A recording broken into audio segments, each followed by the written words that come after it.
लिंग पुराण में 7 गलतियां बताई है कंगाल होने की। ये गलती अगर आपने भी करी है तो जिंदगी में कितना भी पुण्य करोगे उसका फल नहीं है। आज की कथा को लिख कर रखना, शायद तुम्हारी जिंदगी सवर जाए। लिंग पुराण में 7 गलतियां बताई है व्यक्ति को बर्बाद होने की। पहली गलती है, उसमें से अगर आप स्वीकार कर रहे हैं ये गलती तो समझ लो कि गलती आपने करी। गंगा जल तो बुलवाया टैंकर भरकर, 21,000 बेलपत्र भी समर्पित कर रहे हो। आप मंदिर के अंदर बैठ गए, दर्शन करने वाला आता रहा, किसी को अंदर प्रवेश नहीं दिया। आप गंगा जल चढ़ाते रहे, आप बेलपत्र चढ़ाते रहे, आप स्वयं पूजन करते रहे, और दूसरा व्यक्ति ना जाने किस भाव से, किस रूप में आकर भगवान की सेवा करना चाहता था। पंडित जी ने आपके चक्कर में उसको जल नहीं चढ़ाने दिया, पंडित जी ने आपके चक्कर में उसको बेलपत्र नहीं चढ़ाने दिया। पहली गलती ये हो गई कि भगवान के भक्त को भगवान से दूर कर दिया गया। अब उठा लो श्रीमद् भागवत कथा।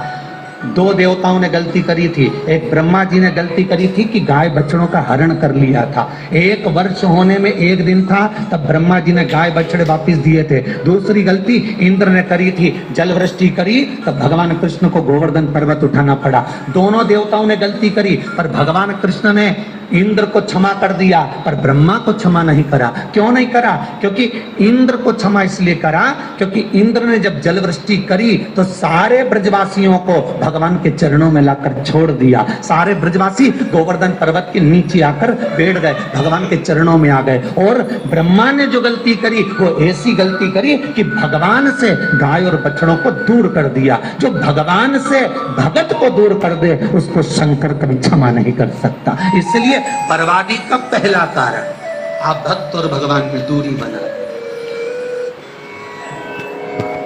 दूसरा कारण, भगवान की जब पूजन कर रहे हो, 21,000 बेलपत्र चढ़ा रहे हो, गंगा का जल चढ़ा रहे हो, चंदन चढ़ा रहे हो, अबीर चढ़ा रहे हो, गुलाल चढ़ा रहे हो, तो तुम्हारे भीतर ये अहंकार, जब तुम पूजन करके उठो तो उठते समय तुम्हारे भीतर अभिमान नहीं होना चाहिए कि मैंने जो अनुष्ठान करा उसके बराबर कोई नहीं कर सकता। तीसरा कारण कि भगवान की सेवा तो आप कर रहे हो, भगवान की चाकरी में तो आप लगे हो, भगवान की आराधना भी कर रहे हो, दिया भी लगा रहे हो, धूप बत्ती भी लगा रहे हो, स्नान भी करा रहे हो, पंचामृत स्नान भी करा रहे हो, सारी पूजन अर्चना सब तुम कर रहे हो।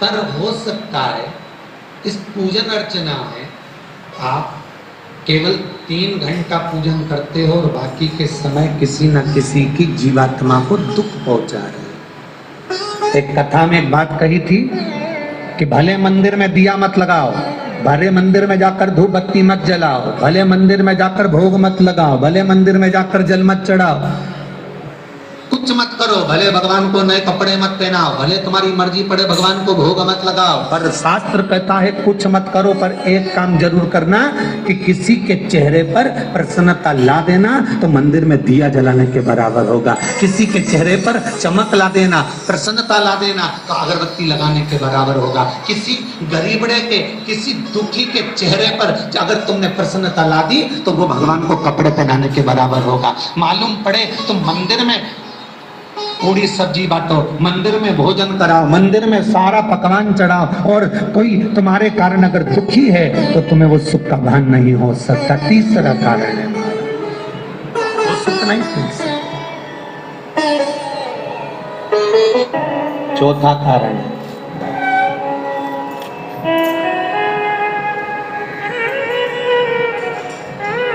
महाराज, जिस मंत्र को पढ़ा जा रहा है, जिस मंत्र का स्मरण किया जा रहा है,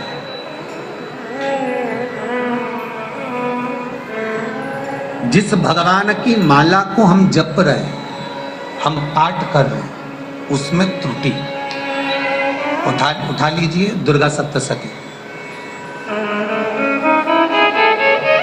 दुर्गा सप्तशती का हिंदी अनुवाद में थोड़ा सा दृष्टांत दिया है, आपको मालूम होगा।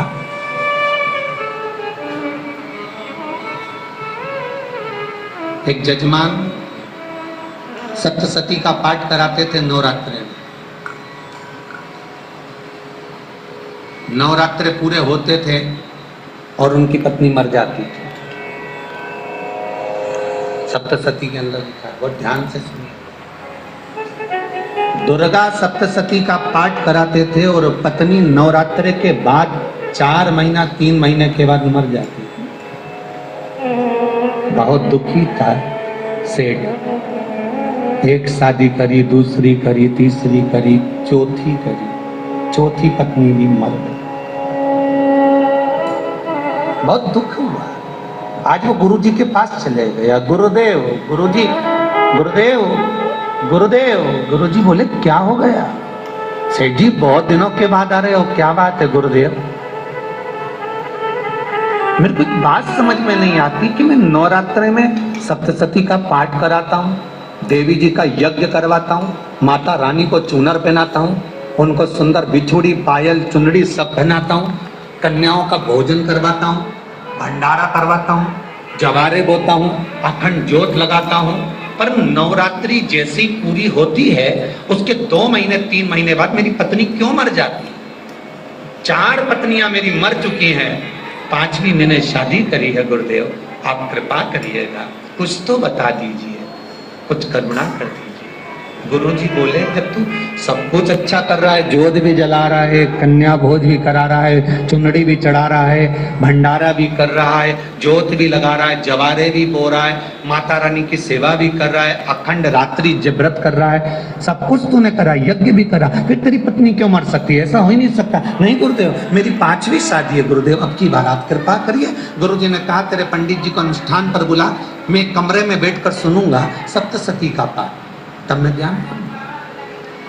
गुरुजी अंदर के कमरे में जाकर बैठ गए, ब्राह्मण पाठ करना प्रारंभ करा और ब्राह्मण ने पाठ करना प्रारंभ करा। उसमें एक शब्द आ गया, भार्यन्तु भक्षन्तु, भार्यन्तु भक्षन्तु। उसमें बोलना था भय, पीड़ा को, हे जगत जननी तू भक्षण कर जा। और ब्राह्मण बोलता था भार्या तू भक्षण, मेरी पत्नी को, मेरी भार्या को तू भक्षण कर दे। पंडित जी जैसे ही बोले गुरुजी बाहर निकल कर आ गए। पंडित जी को रोका, रुकिए गुरुदेव, आप हर साल अनुष्ठान कर रहे हो जजमान के यहाँ और बोल देते हो भार्यन्तु भक्षन्तु, हे देवी तू मेरी पत्नी को खा जा। तो माँ हर बार उस पत्नी को निगल जाती। निवेदन, शब्द सुधार लीजिए, शब्द ठीक करिए। चौथा कारण है कि आप जो पाठ कर रहे हो, आप जो पूजन कर रहे हो, आप जो अनुष्ठान कर रहे हो, उसमें कुछ ना कुछ गलती जरूर हो रही है। ये चौथा कारण है।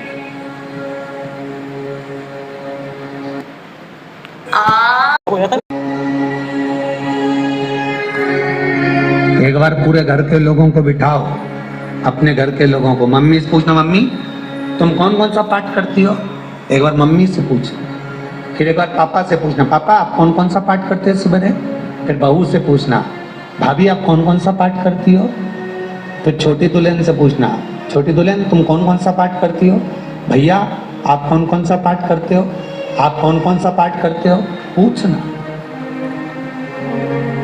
जब घर के अंदर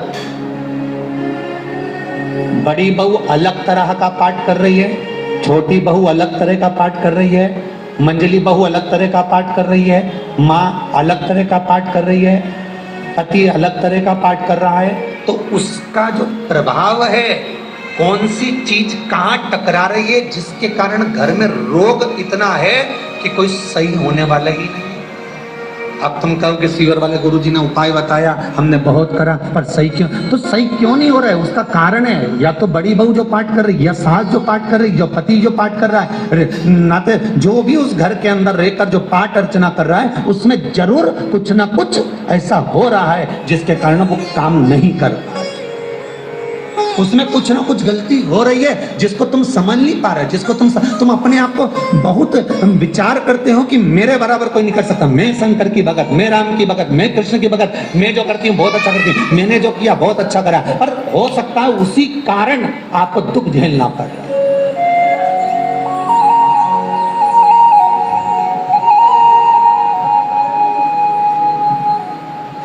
उसी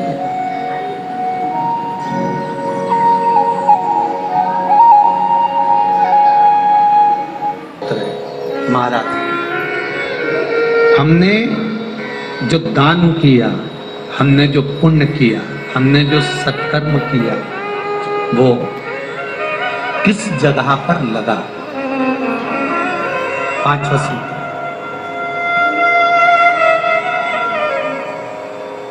जो आप दान कर रहे हो, जो आप पुण्य कर रहे हो, सत्कर्म कर रहे हो, वो किस जगह पर लगा? ये पांचवा सूत्र। फिर निवेदन करेंगे, गाय, बेटी और लक्ष्मी 50 बार विचार करना, तब किसी को देना। बेटी किसी ऐसे को मत ब्याह देना जो जुआ खेलता हो, मदिरापान करता हो, मांसाहार करता हो, वेश्यावृत्ति करता हो। वो बेटी का सम्मान नहीं करेगा। बेटी रोएगी तो कन्यादान करने वाले को रोना पड़ेगा। दूसरे नंबर पर गौ माता, गाय ऐसे ब्राह्मण को दान मत देना कि ब्राह्मण के घर में खुद रहने की जगह नहीं और गाय को ले जाकर तुमने दे दिया, और उस ब्राह्मण ने जब तक दूध दिया बांध कर रखा, एक तगाड़ी बाल्टी साड़ी के चक्कर में ले लिया, सोने के सींग के चक्कर में ले लिया, और बाद में वही गाय कसाई के हाथ में बिक गई और कसाई ने काटा तो बद्दुआ तुमको लगी। बेटी, गाय और लक्ष्मी, पैसा भी किसी ऐसे भिखारी के कटोरे में मत दान देना कि जिसने ले जाकर मदिरापान में लगा दिया, जुए में लगा दिया, वेश्यावृत्ति में लगा दिया। अगर जिस भिखारी के कटोरे में पैसा दिया उसने शाम को ले जाकर मदिरापान में, जुए में लगा दिया, तो लक्ष्मी रोती है कि तूने मुझे गलत जगह पर दिया है, इसलिए तुझे रोना पड़ेगा। तब व्यक्ति को रोना पड़ता है, फिर व्यक्ति रोता है। गाय, बेटी और लक्ष्मी 50 बार विचार करो, क्या सही जगह पर दे रहे हो? और अच्छी जगह पर दोगे तो संपदा भी बढ़ती है, सुख आता है। अगर बेटी सुखी रहेगी तो मायके के लोग सुखी रहेंगे, गौ माता सुखी रहेगी तो संसार सुखी रहेगा। और आपने जो धन दिया, आपने जो पैसा दिया किसी भिखारी के कटोरे में, अगर उसने गलत जगह पर लगाया तो रोना तुमको पड़ेगा। किसी आजकल के भिक्षुकों को अगर रोटी दे दो तो लेते ही नहीं, आटा दो तो नहीं लेते।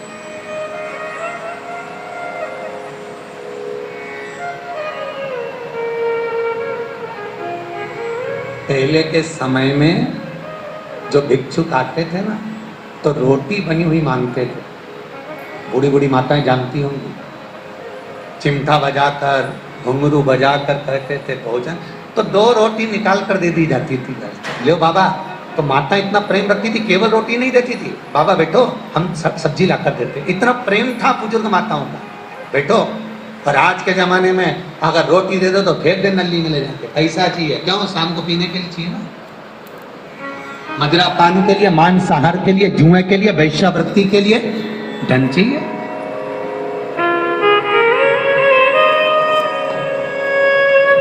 भोपाल के और इंदौर के, इंदौर का राजवाड़ा चौराया और भोपाल का लाल घाटी चौराया, इन दोनों चौराहे पर इतने से बच्चे लोग भीख मांगते हैं, और उनकी माताएं और उनके पिता रोड के किनारे पर चिलम लगाते बैठे रहते हैं, पांव लंबे करके पड़े हैं, और ये कमा कमा के उनको दे रहा है। और धन्य है ऐसे लोग जो उनको दान भी दे देते हैं। जिसको जरूरत है उस तक कुछ नहीं पहुंचता। अभी भी 4-6 महीने लॉकडाउन चला, जिसको जरूरत थी एक रोटी की, उस तक कुछ नहीं पहुंचा, और जिसके पास में पहले से भरा हुआ था उसने और ले जाके भर लिया। जिसको जरूरत थी उस तक नहीं पहुंचा। अभी ठंड आ रही है, बहुत सारी संस्थाएं कंबल बांटेगी, रेलवे स्टेशन पे लोगों को कम्बल उड़ा रहे हैं, कोई सो रहा है जमीन पर उसको कम्बल उड़ा रहा है, बस स्टैंड पे चले गए कोई रोड पे सो रहा है कम्बल उड़ा रहा है, तो इतना बड़ा नाम चलेगा कि उन्हें कम्बल उड़ाए, कम्बल उड़ाए, कम्बल उड़ाए। और वो कम्बल जिसको उड़ाया वो दूसरे दिन जाकर कपड़े की दुकान पर बेच के आ गया, 200 रुपये लिया, रात को पीकर फिर सो गया, क्योंकि फिर कहीं कहाँ आएगा, फिर उड़ा के चले जाएगा, क्योंकि इन्होंने तो ये करके रखा है कि नाम कमाना है तो कम्बल उड़ाए जाओ।